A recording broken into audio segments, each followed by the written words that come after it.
দেখো সারা বছর তুমি 720-তে 720 কতবার পেয়েছো, 720-তে 700 কতবার পেয়েছো, একদম ম্যাটার করে না। ম্যাটার করে এক্সাম হলের ওই 3 ঘন্টা তুমি কী করেছো। ওই 3 ঘন্টায় কি তুমি 720 পাওয়ার মতো কাজ করেছো, 700 পাওয়ার মতো কাজ করেছো? যদি অ্যান্সার হয় yes, that is perfect, okay. But যদি না হয়, আমার প্রিপারেশান দারুণ, আমি দারুণ ফিজিক্স পারি, দারুণ কেমিস্ট্রি পারি, বাট এক্সাম হলে আমার মাথা কাজ করেনি, আমার জন্য সব মানে চারদিকে আমার একটা ব্ল্যাকআউট টাইপের হয়ে গেছে, সো সব থটগুলো জাম্বলড আপ হয়ে যাচ্ছে, আমি কিছু করতে পারছি না, সামথিং, কোনো লাভ নেই। দ্যাটস ওয়াই কুল থাকতে হবে একদম। এক্সাম হলে 3 ঘন্টা আসল জিনিস, সারা বছর কী করেছে কিচ্ছু ম্যাটার করে না।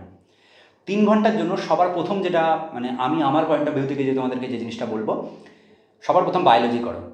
3 ঘন্টা ফিজিক্স কেমিস্ট্রি বায়ো, 1 ঘন্টা 1 ঘন্টা করে 1 ঘন্টা করে ডিভাইড করে দাও। কেমিস্ট্রি ফিজিক্স তুমি আগে পিছিয়ে যেভাবে তোমার কমফোর্টেবল তুমি সেভাবে করো, বাট সবার আগে বায়ো করো এবং 1 ঘন্টায় শেষ করো। যেই 1 ঘন্টায় হয়ে যাবে, বেসিক্যালি তোমার 90টা কোশ্চেন হয়ে গেছে, 50% কোশ্চেন ডান। অদ্ভুত একটা কনফিডেন্স কাজ করবে যে আমি তো 3 ঘন্টার পরীক্ষা, তার ভিতরে 1 ঘন্টায় 50% এক্সাম ডান, আর মাত্র মানে আমাদের 90 কোশ্চেন করতে হবে 2 ঘন্টা, তার জন্য কনফিডেন্স পাবে ভিতর থেকে। হলো, এবার তুমি ধরো ফিজিক্সের কোশ্চেন করছো। ফিজিক্সের কোশ্চেনের ক্ষেত্রে একটা জিনিস আমাদের মাথায় রাখতে হবে, ফিজিক্সে প্রচুর থিওরিটিক্যাল কোশ্চেন পাবে। থিওরিটিক্যাল কোশ্চেনগুলো সবার আগে সলভ করতে হবে। আমি তোমাদেরকে একটা কপি দেখাই, জাস্ট 10 সেকেন্ড। সো আমার কাছে অ্যালেনের একটা পেপার আছে, ওকে, এটা একটা পুরনো পেপার। আমি জাস্ট তোমাদেরকে একটা জিনিস ডেমো দেখাবো বলে আমি এই কপিটা হাতে নিলাম। তো এর ডিজিটাল কপি আমি স্ক্রিনে মানে শো করিয়ে দিচ্ছি, তো স্ক্রিনে মানে দেখে নেবে। দেখো, যদি আমি এই পেজটা মানে পরপর যদি উল্টাতে থাকি, তো এর যেটা 3 নম্বর কোশ্চেন আছে, এটা একটা থিওরিটিক্যাল কোশ্চেন। 5 নম্বর, এটা একটা থিওরিটিক্যাল কোশ্চেন। 6 নম্বর থিওরিটিক্যাল কোশ্চেন। 8 নম্বর, এটা একটা থিওরিটিক্যাল কোশ্চেন।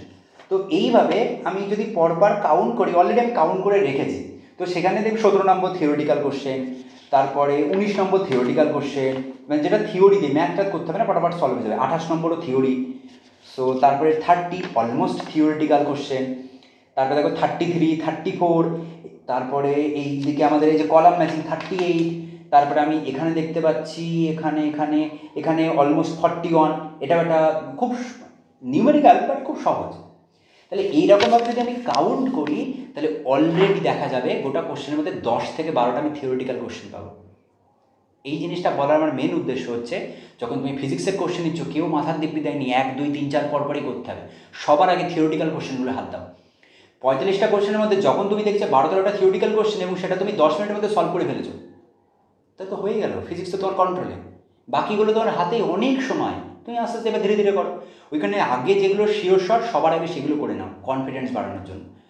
আর যদি কোনো কোশ্চেন আটকে যায়, তুমি জানো পেটে আসতো মুখে আসতো, আমি পারবো, আমি একটু দিলেই পারবো, একটু দিলেই পারবো, বাট ওই একটু দিতে দিতে কখন যে 2 মিনিটটা 5 মিনিট 6 মিনিট হয়ে যাবে, তুমি নিজেও টের পাবে না।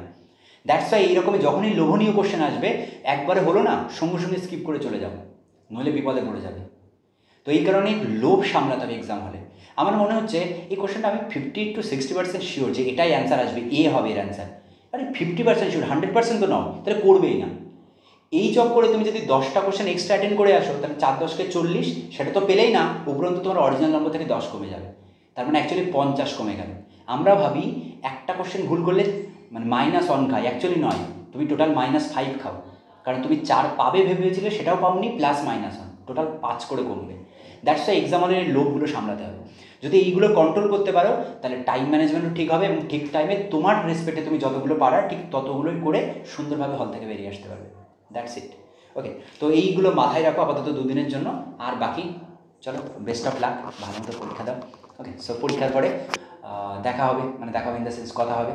সো যারা অলরেডি বিভিন্ন আমার হোয়াটসঅ্যাপ গ্রুপগুলোতে আছো, তো তারা সেখানে নক করবে, জানাবে কার কেমন কী হলো, তাহলে কমেন্ট বক্সেও জানাতে পারো, মেল করতে পারো, ওকে। আশা করছি আবার ফার্দার দেখা হবে, চলো টাটা।